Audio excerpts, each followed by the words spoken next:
Hello everyone, my name's Brody, and on today's episode of Brody's Learning Adventure, we'll be learning about the War of 1812 and other failures to communicate.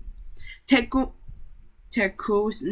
and Western Worries. Native Americans in the northwestern Louisiana territories were determined to hold on to their land, led by Shawnee chief Tecumseh, who was supported by Great Britain. Several tribes united to fight settlers.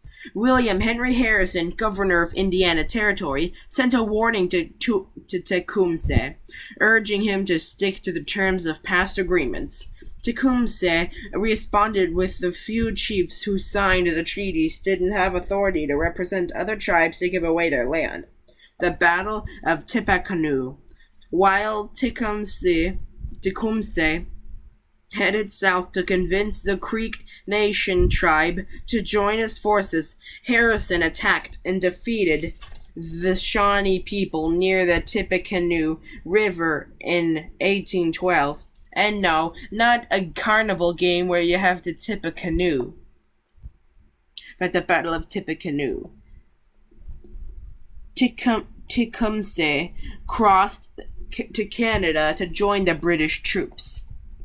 Demands for war. Once again, war with the British seemed inevitable. War hawks, as they were called, were frustrated by the British practice of impressment and determined to acquire new land and more power for their new nation. The term war hawk refers to anyone in government who supports war. The term peace dove refers to someone who advocates peace. The British were also inciting Native American unrest on the frontier. On June 18, 1812, the first time Congress had declared war, the War of 1812 began. That fall, James Madison was elected to his second term as president. The War of 1812 begins. The first American plan of attack was to invade Canada, but the British and their Native American allies seized Detroit before the Americans could head north. It was also difficult to invade Canada because the British controlled Lake Erie. Commodore Oliver Hazard Perry, the naval officer in charge of the Lake Erie forces, was ordered to seize the lake from the British. And no, not the Commodore 64 like the computer. Sort of sounds like the Commodore Aleph Hazard Perry. Let me know in the comments below if you ever had an original name for a computer, because the Commodore 64 was the computer system back in the 80s. Even after his ship was destroyed, Perry continued to fight. The British eventually surrendered on September 10, 1813, making Perry a national hero and paving the way to invade Canada. After his victory, Perry, and no, not Perry the Platypus, sent a message to Harrison. "We have met the enemy and they are ours." In October 1813, William Henry Harrison, commanding the troops in the area, defeated the British and their Native American allies near the U.S.-Canadian border. The Battle of the Thames killed both Tecumseh and any alliance with the Creek Nation. Although the Americans had pushed the British out of the area, battles with Native Americans, including the Creek War, continued. In March 1814, Andrew Jackson, leader of the Tennessee militia, defeated the Creek Nation in the Battle of Horseshoe Bend, forcing them to sign the Treaty of Fort Jackson and lose even more land. Attack on Washington, D.C. By 1814, Napoleon had fallen from power and British forces could focus on enemies to the west.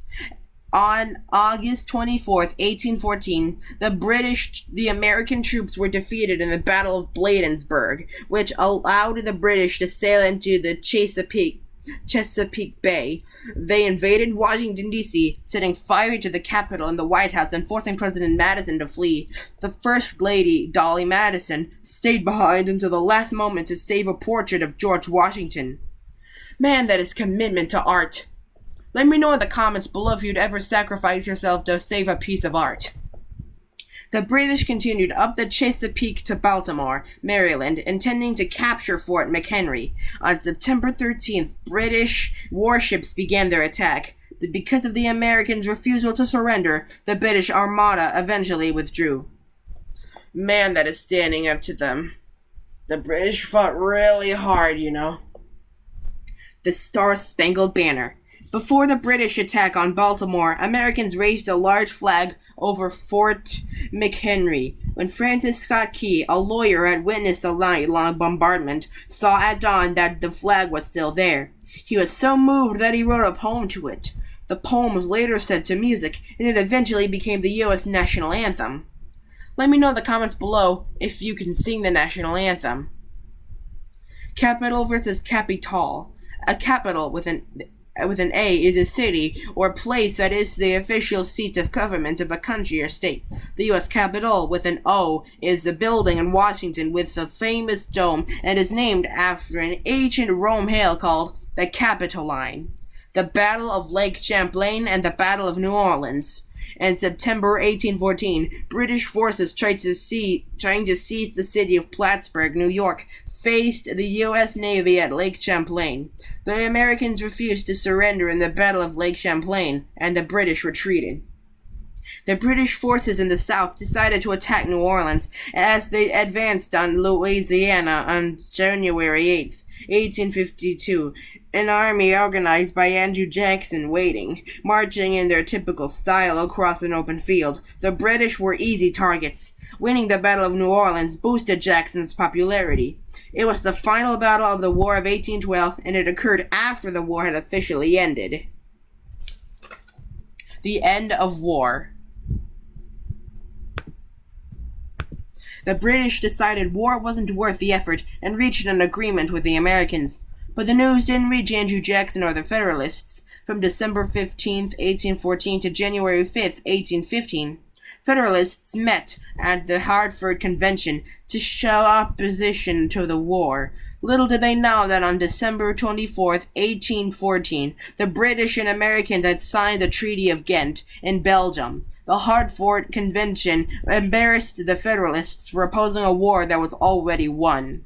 The Treaty of Ghent did not resolve border and trade disputes between the U.S. and Britain, but it increased patriotism. While the treaty returned the countries to the way things were before the war, Americans were proud to have held their own, because the War of 1812 cemented America's independence. It is also called America's Second War for Independence. American manufacturers profited since British goods weren't available. The nation seemed destined for success. Here's a quiz to see if you've been paying attention. How did Tecumseh try to protect Native American lands? Who were the war hawks and what did they want? What was the first time Congress ever declared war? When did the U.S. push the British out of the Northeast? What inspired the Star-Spangled Banner? What was the last battle of the War of 1812? What effect did the War of 1812 have on the national mood? Pause the video now to think of the answers for yourself. On to the answers. Number 1, he led several united tribes to fight settlers. 2, they were people who wanted war with England. 3, the War of 1812 on June 18, 1812. 4, after the Battle of the Thames in October 1813. 5, Francis Scott Key was inspired by troops at Fort McHenry defending Baltimore from the British. The Battle of New Orleans, which took place after the war ended. And 7, patriotism increased, as did confidence in the success of the nation. Be sure to like, comment, subscribe, and hit the notification bell so that way you won't miss any of my new episodes. This is Brody, signing out.